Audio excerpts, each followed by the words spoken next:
ईमान की कहानी। ईमान एक गरीब लेकिन इज्जतदार परिवार की लाडली बेटी थी।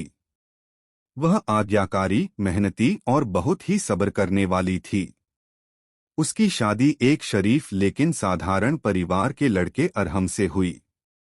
शुरू में सब कुछ ठीक था, लेकिन कुछ ही महीनों में ईमान की जिंदगी बदलने लगी।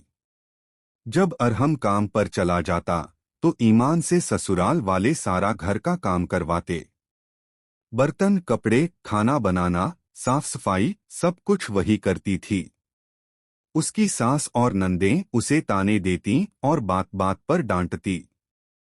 सास उसे धमकाती, अगर तूने मेरे बेटे से कुछ कहा तो तुझे इस घर से निकाल दूंगी। अरहम को उसकी माँ यही बताती थी कि ईमान कोई काम नहीं करती। धीरे धीरे अरहम भी अपनी पत्नी से दूर होने लगा। ईमान चुपचाप सब कुछ सहती रही। फिर उनके घर एक प्यारी सी बेटी का जन्म हुआ। एक दिन अरहम जल्दी घर आ गया और उसने देखा कि ईमान घर के सारे काम कर रही है और उसकी माँ कह रही थी, जल्दी करो, मेरा बेटा आने वाला है, उसके सामने कुछ मत बोलना वरना निकाल दूंगी। ये सब सुनकर अरहम को अपनी गलतियों का एहसास हुआ। उसने अपनी माँ से कहा, आपने मुझसे झूठ बोला, सारा काम तो ईमान करती है, आपने मुझे उससे दूर कर दिया। अरहम ने ईमान से माफी मांगी और उसे लेकर अलग रहने लगा। अब दोनों अपनी बेटी के साथ एक नई प्यार भरी जिंदगी जीने लगे। उसकी माँ पछताती रह गई कि अगर उसने बहू से इंसाफ किया होता तो एक अच्छी बेटी जैसी बहू हमेशा उसके साथ रहती।